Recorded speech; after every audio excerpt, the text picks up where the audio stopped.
about the star of Rocky. Okay. Stick.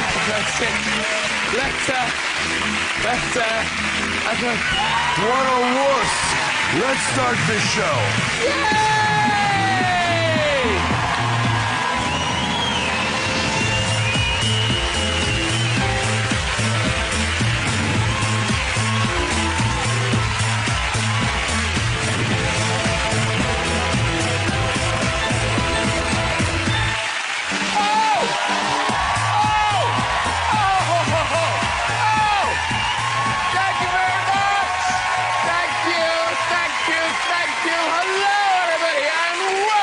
One and all. What a lineup we've got to kick off the year. One of the biggest action heroes of all time, Sylvester Stallone is here. Yeah. It's a warm welcome back to the great Robert De Niro, ladies and gentlemen. Top actress Carey Mulligan is here. Star of Superbad and Moneyball, Jonah Hill is on the show. Plus, we'll be having music from Jake Bugg, everybody. Lovely Jake Bugg. So sweet. Delighted to welcome Robert De Niro and Sylvester Stallone. How incredible is that? Together at last, they're both in a new boxing movie, Grudge Match. Now, obviously, not their first time in the ring. De Niro starred in the legendary Raging Bull. Wow. Now, if you haven't seen it, it's sort of a romantic comedy, you know. Sleepless in Seattle with gloves. That's what I'm saying. Bob gained a lot of weight to shoot the scenes at the end of that film. I think we've got a photo. Yeah, unrecognizable. Sylvester, of course, played the iconic boxer Rocky Balboa. Oh. Now, Rocky had so many epic fights. This is from Rocky IV. This one's from Rocky III. This is from Rocky II. Now, to be honest, a complete mismatch. I mean, at the end of that film, what a mess. Not just Rocky, though. Sylvester was also troubled Vietnam vet John Rambo. A violent, sadistic vet. Where have I seen that before? Let's get some guests on! Later we'll have music from Jake Bugg! But first, he's not just good, he's super good, it's Jonah Hill! Wow! Hello, sir! How are you? I'm very well. Nice to see you. Sit down. Lovely suit. Thank you. Nice. Carry on clapping. It's Carey Mulligan. Beautiful. Hello, darling. Hi. So much hair. I know. And here's two genuine Hollywood heavyweights. It's De Niro and Stallone. Wow. Hello, sir. Welcome. Lovely to see you. Hello. Very nice to see you. Come in. Whoa. I know you. Oh, sit down. Wow. Woo. It's impressive. They like you. No, hey, no. No, it's you. No, there was silence before you walked out. What a couch, ladies and gentlemen. What a couch. Are you staying, Bob? I am. Okay, fine. No, my hat, you mean? Yeah. No, because I have a shaved head. Oh. And It might frighten us. I feel better, yeah. It might frighten us. Okay. Now, it is acting royalty, ladies and gentlemen. I think you'll agree. Acting royalty. Yeah. I mean,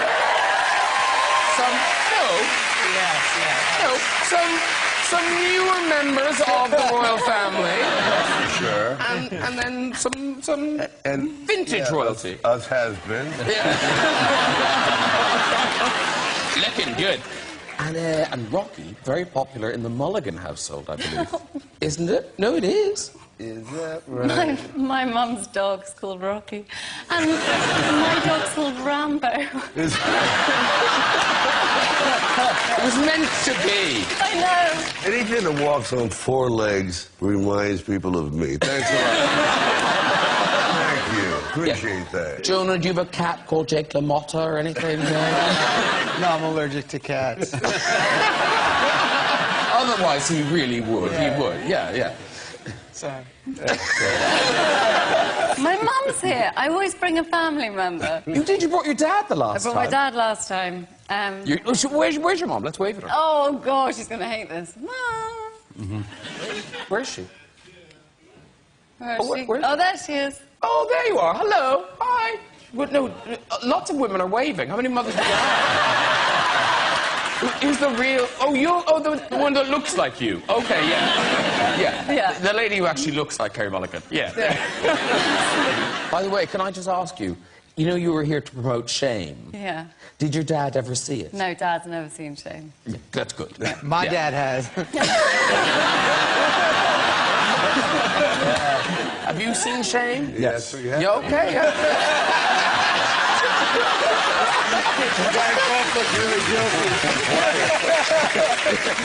Looking away. Yes, I have seen it. Yes. And Jonah, is it true that you encouraging people to go to see your movies? Like, weren't you in the movie theater encouraging people to go to your movies? Yeah, well, I started out when I was, young. I just turned 30 a couple weeks ago, and You don't look it. Thank you. I look 48. But I was when I started, when I was like 19, 20, and I was like 20 or 21, and I was real excited because I was in a movie theater, and one of the previews for a film I was in came on, and it was like really exciting. And I was with my friend, I was trying to make him laugh, and the preview came on, and we're in a movie theater, no one knew it was me. No one even knew who I was yet or anything.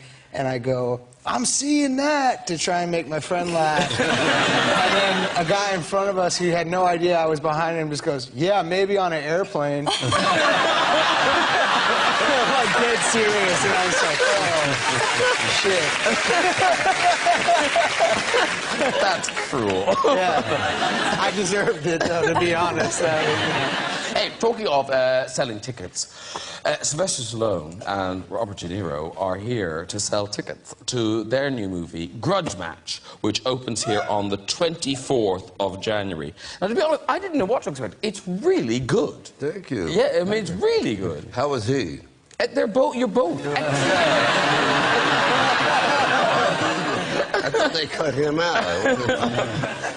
No, because it's funny, but it's dramatic, and my God, like, the fight scene, the big fight, is just fantastic. Thank you. Obviously, you have form. I mean, there's Raging Bull, Rocky, and for some reason, I thought, watching this film, that it was your idea, this movie. But in fact, it was you, Bob, who were getting Sylvester to do it. Yeah, I mean, when I was told about it by Pete Siegel, the director, and Billy Gerber, one of the producers, and I said, yeah, send me the script a couple of years ago, but I always knew that it had to be Sylvester to do it. He's saying that now. These guys- No, Is there anybody but Sylvester available? Wow, that's original. Foster Stallone, that's gonna work. Come on. But why did you have to talk him into it? Well, he had reservations. I think he was worried about it being a comedy wouldn't work, and I said, don't worry about it. We're in it together. It'll be okay, you know. Because I've said it before, it could have come out like Raging Bullwinkle against Rocky the Flying Italian Squirrel. It could come out as like really a comedy, but an unintentional comedy. But the way they worked it, and then the drama, and the other cast, and Alan Arkin and Kim Basinger started to get very, very good. So I thought maybe I should not be so foolish and so precious and protective of Rocky and let it go. But also, it's not just as easy as saying, oh, yeah, I'll do that movie. Like, you then had to get ready. Yeah, there is that part. Yeah. Like, how hard was that? Well, I work out. So you have a baseline, and then after that, the fighting, the boxing is a great workout and fun to do. It's invigorating. It's hard, but you know, it's good. And in terms of like physical transformation, is Raging Bull still the biggest physical transformation you've done, Bob? Yes, yeah, physically, yeah. Oh, yeah. I gained 60 pounds. Oh my God! How long did that take? Took about close to 4 months. Wow! And Yeah. we've got there. That's unbelievable. and is the story about France true? Yeah, I ate in France. I really... At France. I really...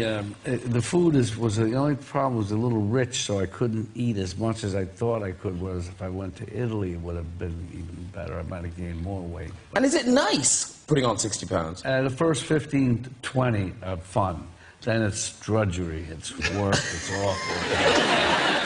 How much did you put on for Copland? Copland put on about 35. I went to a place called the Canadian Pancake House there, and every day I'd lay face down in batter. I'm trying to get... Are you done with that French toast? Yeah, I was bringing it on over. It was bad. But you do look so good in the fight sequences. But equally, those scenes at the beginning, is that stock footage or are they digitally? Stock footage. Oh, it is stock Yeah. footage. Yeah. No, they digitally did a lot of those. Yeah, they did both. Both. Yeah. Like, that's incredible. And that's So impressive. basically, at the beginning, you see them as young men. Well, that's why we're hoping our careers Yeah. could be extended another 3 years. Our avatars. Yeah. And because you're both so recognizable and people, for some reason, seem to love doing impressions of both of you, does it ever make you, like when you're acting, does it ever make you self-conscious? No. You never get worried about doing yourself. No, well, that's another story. Did I really sound like that? Do you? Yeah, sometimes I'll hear playback and I'm going, God, it's a horrible imitation. And I go, oh, shit, that's me. I really do sound that bad. Because, Bob, you know there's that picture. Have you seen this photograph? That, I was trying to figure where I did it or when I did it. it's this guy called Andy Gotts, and he took a picture, and he claims it's you doing an impression of Al Pacino doing an impression of you.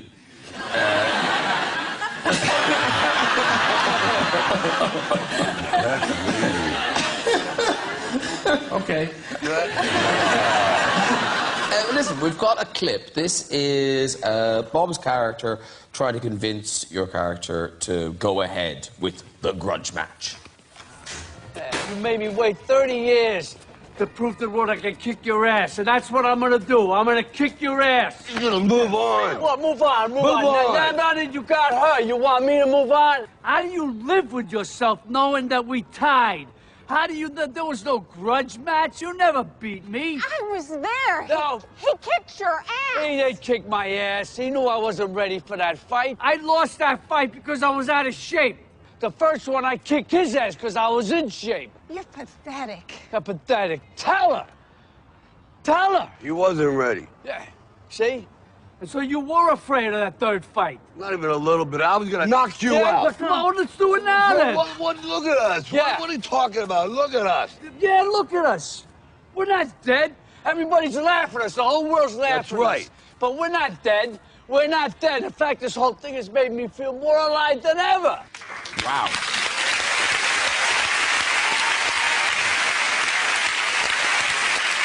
There you go, the yellow stuff again. No, seriously, it is great. And here's the thing. I don't think it's a spoiler, because it would be a very bad film if the grudge match didn't happen. So there is a big grudge match at the end. And it's phenomenal, the boxing at the end. And there's incredible shots where, for both of you, and how is there a way to do them? You know, when you've been punched and you come around, and it's like your face is hanging off. Yeah. Is there a technique to that? There's two ways to do it. One is to get punched, and that works well. It really is true. And then we did the slow motion. It's not worth it. And then there's one where Bob clips me, and you put whatever you want in your mouth, like a little blood, whatever, and you cough at the same time as you're being hit, like, ah, and that creates the effect without it looking like, because people try to spit, so you get hit, you go, no, it doesn't work. So you cough it out. You cough it out. You literally go, and it creates this. Because what we did, It's like disgusting. This mural of pain. well, we got the software and put it in that camera there, 9. Yeah. So it's like a high speed so that you can slow it down. I'm just talking, words are coming out of my mouth, I don't really know what I'm talking about. But anyway, apparently it can do this thing. So if we demonstrate, I'm not going to ask you to hit me, but if you could pretend to hit me. Right. Yeah. Yeah. Yeah, really pretend. Emphasis on the P. Yeah. Okay. And got that it. was the last show in the Clever. We dedicated a big black box around the whole show. So if you can demonstrate, so and I think we do have a glove. Sorry, excuse I. Is that the right one? Yeah. Yeah. Yeah. Okay.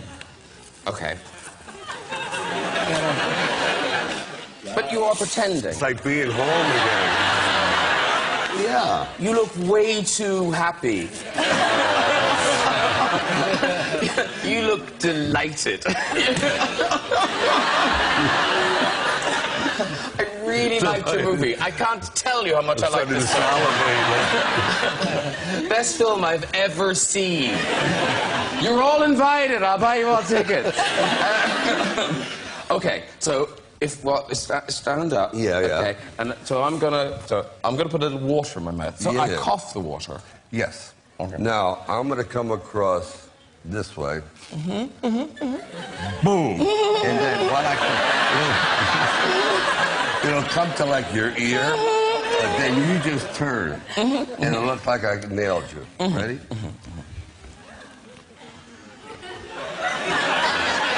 Ready? On 3.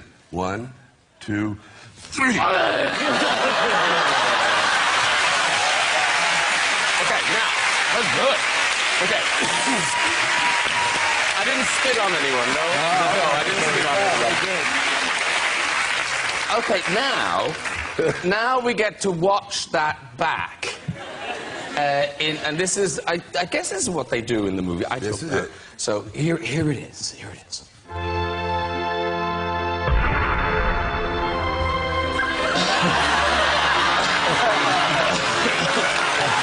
That's great.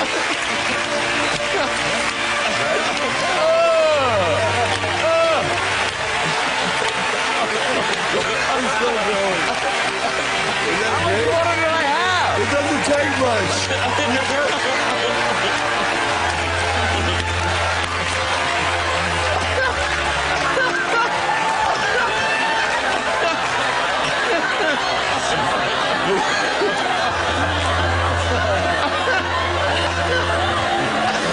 I'm still looking at like, Wow. You haven't moved. You haven't moved. You're like a photograph behind me. Am I still going? yeah. God. That's funny. I've got a face like a windsock. I know. You gotta keep that going for a few seconds. And you go, oh God. I know what you mean. It's like cut on the cut. And actually, weirdly, in terms of hitting people, Carey Mulligan, you did damage to Ryan Gosling, didn't you? Yeah, I've hit him. Yeah. In a movie. In a movie. I never liked him. I got to hit him a lot. We had to. Well, it was a slap, so it wasn't a hit, but it was 17 takes. This was in Drive. Were you really hitting him? He wanted it. Bad. He wanted it bad. But after 17 times, even your hand must have hurt. It did, it was. So I suffer. Ow. Well, in terms of physical things, in Wolf of Wall Street, Jonah Hill's new movie, there's loads of kind of physical things going on. It's wild. It is a wild film. But there are some fights in that as well.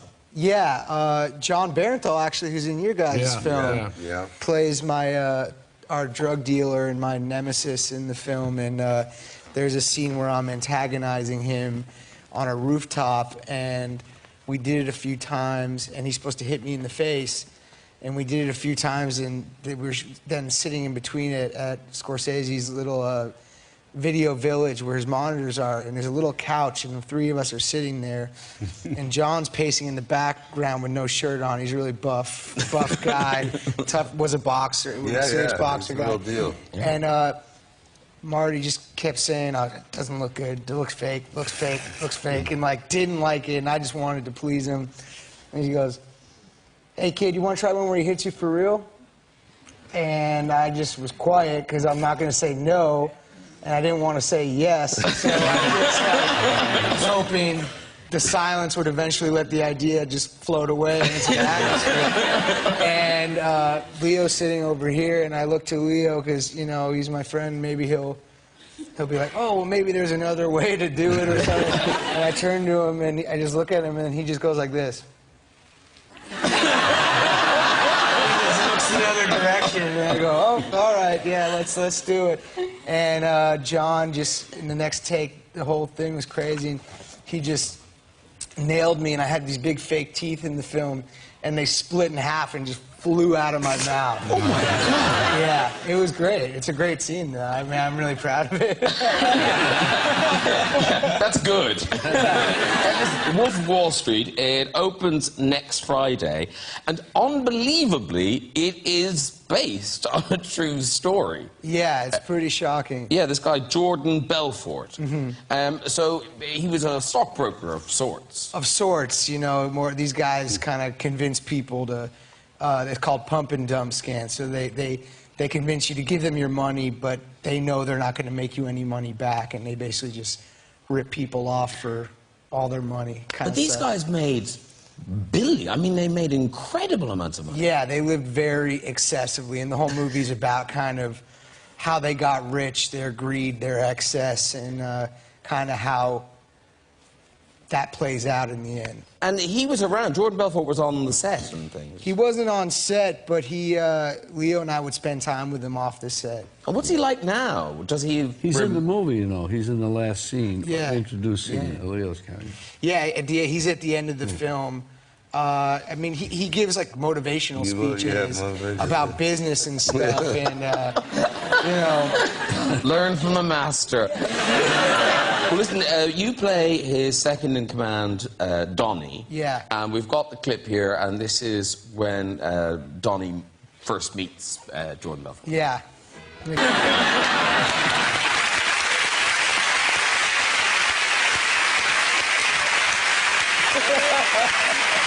Have you guys seen this yet? Well, I would say you were fantastic in that film, really. Thank you very much. It's great. I met Jordan Belfort a few times when he was in his heyday, and you guys did. Yeah. I was actually on that boat too. So he was Hello. quite the guy. Yeah. I got around, pal. Hey, your film was amazing. You really carried it great. I mean, it's really. I even wrote the Killen Brothers of Fandler. It was flawless. It really was. I'm telling you, it's like seamless films. It's an amazing year, you know. We're just hanging in there, punching each other in the face. You guys here are doing really magnificent work. No, it is a really enjoyable film. It's such a kind of, it's such a big great stuff. festival of excess. Yeah. And like, there's scenes that, like an orgy on the plane. Like, is that at all fun, or is it just wildly embarrassing? It was cool to see Martin Scorsese feel embarrassed that day a little bit, because he's so in control of everything, but there was all this, you know, everyone's naked on the plane, and he's in charge of everything, and it's like he doesn't want to be, you know, out of line or anything, so he's being so respectful of everyone. So he took his clothes off too? Yeah. but he's asking these people, he's asking us to do these insane things, you know? So it's kind of funny because he laughs and he goes, oh, I don't know, maybe go put your head there. I don't know.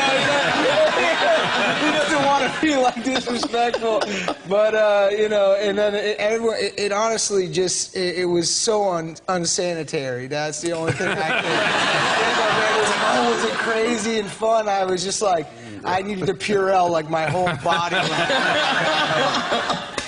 But you did try to have sexy time on a plane. That's not true. I didn't try and have sexy time on a plane. That is like the worst lead-in statement I've ever heard. I am a romantic, and when I was 18, 12 years ago, I flew on a plane, and I sat next to a beautiful girl my age, and I was excited because in my romantic mind, that was going to be my wife, and I thought we were going to fall in love. And so we started talking, and she was like flirting back, and she was great, and she, was like laughing, and we were having a great time, and I was like so on top of the world. And I go, excuse me, I'm going to use the restroom, and I go, and she can't see, like it's obscured. You couldn't see the restroom. And so I'm there, and a guy's in there, and he's taking forever, right? So, like, he's in there, it's like 7 minutes go by, 8 minutes go by, and he finally comes out, and I go in, and not to be crass, but it smelled like someone had passed away in the restaurant. And so I go in, I'm like, oh my God, like, it's just horrible. So I hold my breath, I use the bathroom very quickly, I wash my hands, I come out, and she's waiting for the restroom. And so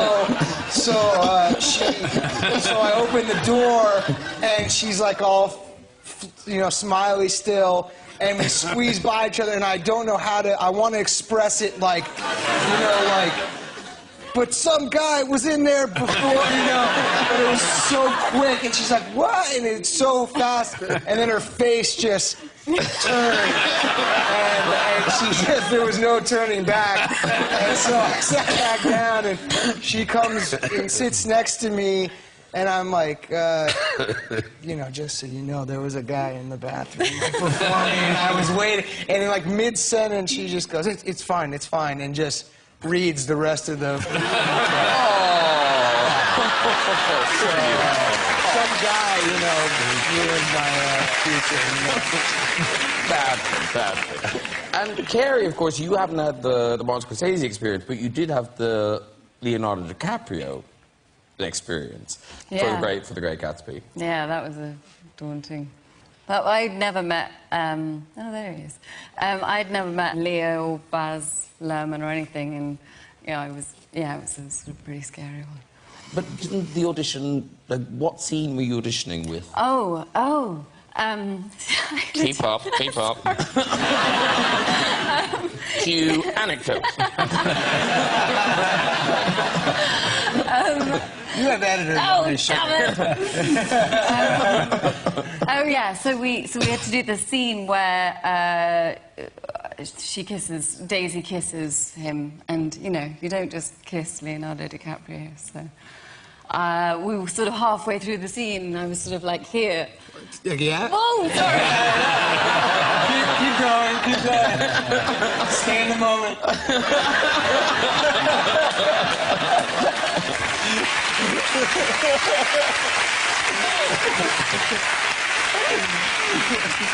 Sorry, keep going. You can use my head as so I was like here, and then I was like, shit.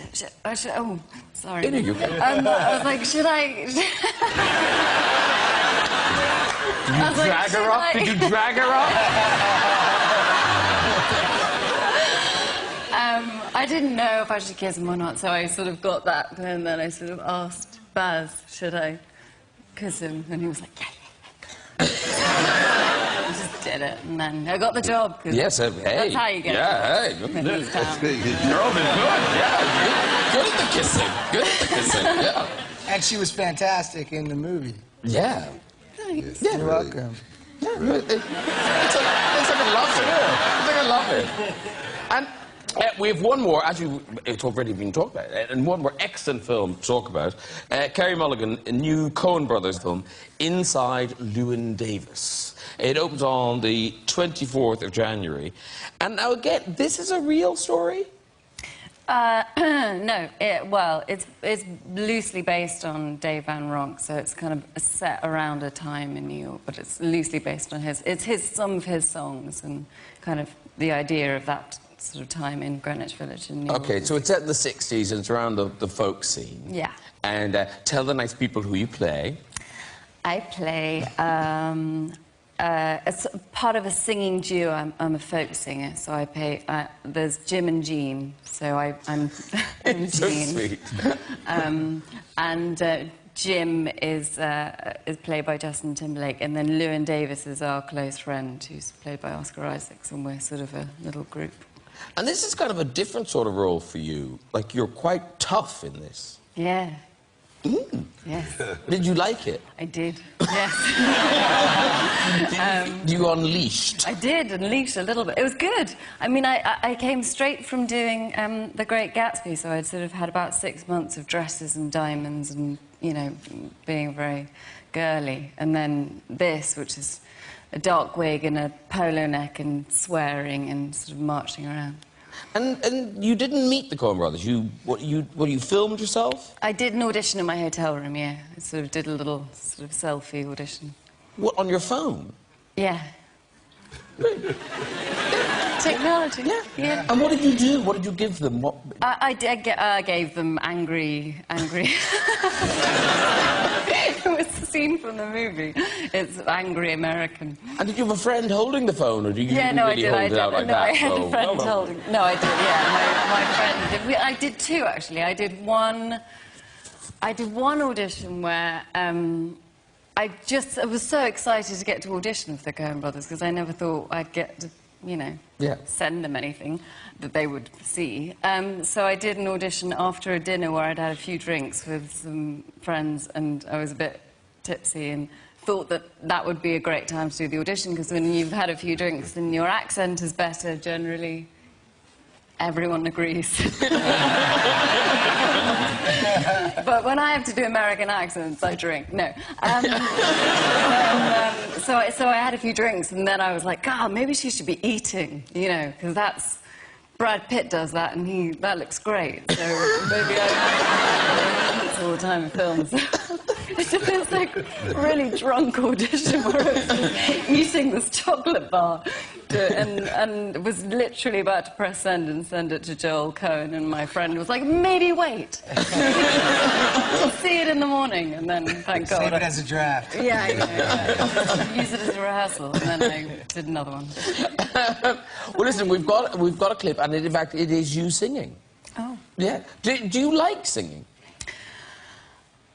No, I mean, I can sort of, yeah, well... I don't know why that was such a long answer. I know. There's not a car at stake or anything. It's just... What am I doing here? I hope I get this right. I do like singing. I don't know. Anyway, like it or not, this is you and Justin Timberlake singing.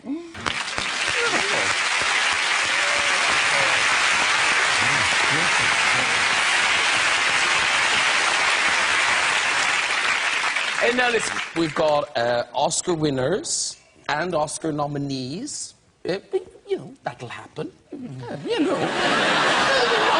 They'll be nominated down the end there. Yeah, absolutely. It's all good, it's all good.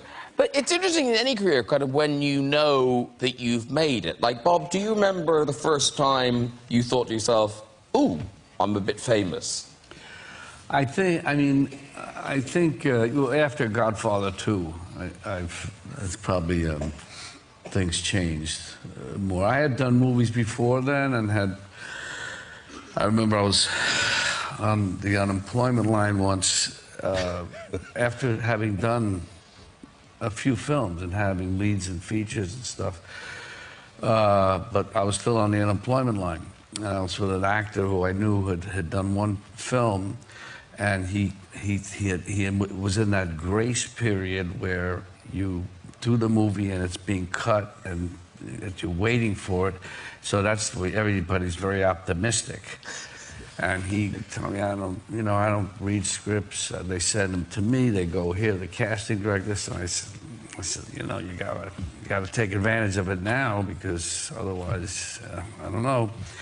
And the thing was, so the movie opened, and it was done by a very well-known director, had a big success, the first. That day I went to the theater. I happened to go, I was taking a bus uptown. I went to the theater on the East Side, New York. And the theater was empty. The guy was sitting there, he was upset. It was a total disaster. And I found myself saying, you were good, but the movie I was seeing, which was true. But, presumably, you must have been quite well known when you were driving a taxi, preparing for Taxi Driver. no, I wasn't. I drove for a couple of weeks. People recognized me. They thought through the mirror, but not. It was, yeah. So no one thought, oh, how weird, he's won an Oscar and now he's driving a taxi. No, actually one person recognized me. And they thought it was very strange. No, I said I'm doing research on the movies. And they were like, yeah, poor him. He's Yeah. Now, I didn't realize till you guys were coming on that, in fact, you're in Grudge Match, but it goes all the way back that Taxi Driver and Rocky were up for Oscars at the same time. Exactly. And actually, they're at the theaters right next door to one another. So I go out there and go, So I take pictures like Rocky, be like that, picture like that. And here we are. And on the night, did people know that Rocky, was Rocky a shoe-in, or? No, it was actually, about 4 or 5 elderly ladies with umbrellas were trampling me. I had to get out of the theater. I mean, it was like the first 10 minutes, they go, who is this greasy guy? I mean, it's a crooked mouth. And then eventually it caught on. But it was not by any means magic that first day. It was a horror. Because I always assumed it was just some Hollywood folklore. But the story about you not giving them the script without agreeing to you starring in it, that is true. Oh, yeah, definitely. It was just one of those crossroads situations that every artist faces early on. Go left, go right, and if you make the wrong decision, you sometimes regret it forever. And I just knew I wasn't a very good student, but I decided I always understood dialogue, whatever. So I wrote something that I know I could do, that I could feel good with, and that could show everything that is possible in my repertoire. They said, well, yeah, it's great, but let's have Brian O'Neill do it, or let's have Burt Reynolds do it, or Robert Redford do it. So they were bringing up all these bankable names, and I said, no, I don't think so. And at that time, I was down there. Had to sell my dog. We didn't have enough food to feed. I said, one of us doesn't eat. It's either you, my wife, or the dog. One of us wasn't. So it was like one of those things where you really roll the dice, and it paid off. But it was a big long shot. Because you talk about selling your dog. We've got I don't know why. Oh, my dog. We've got a picture Do of. you really, my we dog? do have a picture of the dog. Is that the dog? That's it.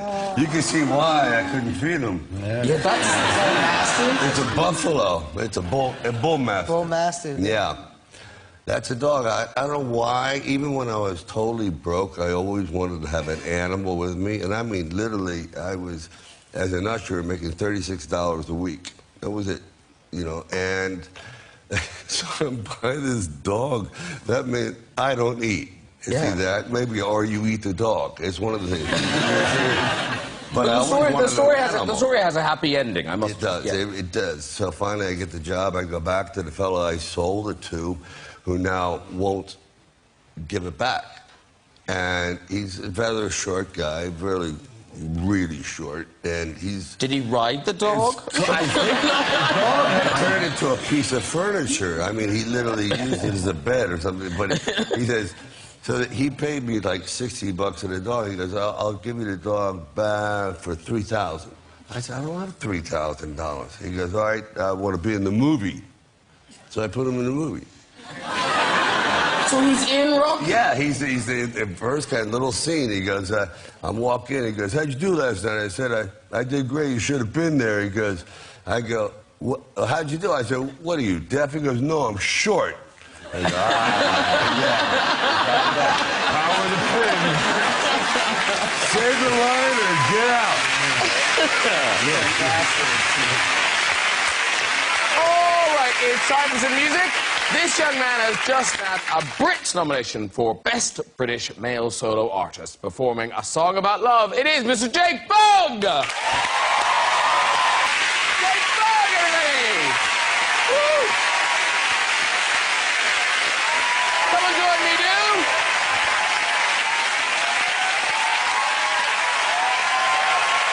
Well done. Beautiful. Come and sit down. You have a little seat there. Jonah, Jake, Carrie, Robert De Niro, Sylvester Stallone. Oh. Well done. Beautiful. Really, really sweet song. Oh, cheers. Very, very sweet song. And that's from the second album, Shangri-La, which be out now. Congratulations on the Brits nomination. Oh, thank you. Yeah, I didn't know what you were talking about then, yeah, so... Well, no, because I wasn't sure whether to say it to you or not, because I didn't know if you knew that you'd be nominated. Yeah, I knew, yeah, but... Oh, right. What did you think I was talking about? Could have been anything, couldn't Well, it could have been anything. Yeah, you could have... Yeah, I don't know. Congratulations, anyway, on your life. No, so it's very good you're nominated for Best British Male Solo Artist. That's the good news. Bad news is you are up against David Bowie. Hopefully he won't turn up though, eh, so... Do you know who else you're up against? David Bowie and... No, who else is doing it? I don't know. It's your nomination. They won't give it to you if you're not interested. They'll watch this, they'll think he doesn't want to win it. Well, You've got to fight for these things, Jake. Come on, you want it! It's nice to be nominated, but, you know, if I win or not, I'm still going to carry on doing what I'm doing, so... That is true, yes. Yeah, but you'd have a prize, Jake. Got no room in my suitcase for that. Yeah. Talk to the winners, talk to the nominees. See who's happier. You want a prize. Right. Before we go tonight, just time for a story in the red chair. So who'll be there? Hello. Hello. Hi, how are you? I'm good, thank you. What's your name? My name is Lana. Lana. Yeah. And where are you from, Lana? Australia. Oh, lovely. And do you live here now? Yes, I do. Oh, what do you do? I'm a graphic designer. Oh, she's a graphic designer, everyone. Nice. Jake Bugg couldn't care less, Lana. He's bored of your life. Okay. Off you go with the story, Lana. Oh, well, basically tonight was very exciting for me because from the time I was about 13 years old, I used to have a kind of fantasy or dream about Mr. Stallone being my father.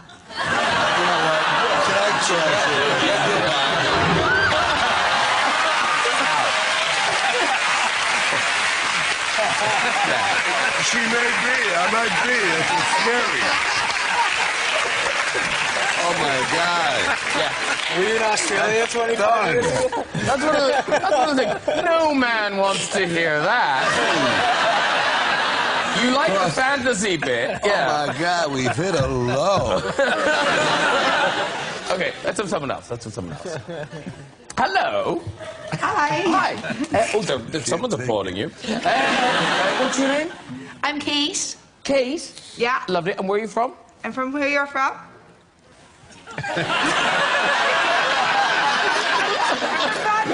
Oh, you're from Bandon? Yeah. Oh, lovely. Very nice. Are you just over for the weekend? No, I live here now. Oh, you live here now? Yeah, I'm here about 4 months. Oh, great. You've really lost the accent. On you go with your story. Okay, so my story goes that 2 years ago, it was exam time in university, and I was driving home from the library, and I met the lads, and... Goodbye!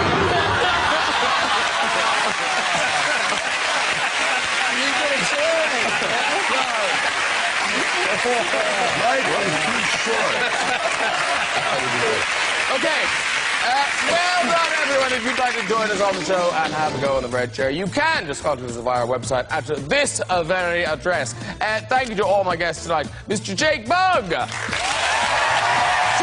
Hill, Jerry Mulligan, Robert De Niro, and Sylvester Stallone. Join me next week with Musical Against Keane, star of the hit show Girls, Lena Dunham, BAFTA-winning actress Olivia Colman, The Long Walk to Freedom's Idris Elba, and movie star Michael Fassbender. I'll see you then. Good night, everybody. Bye.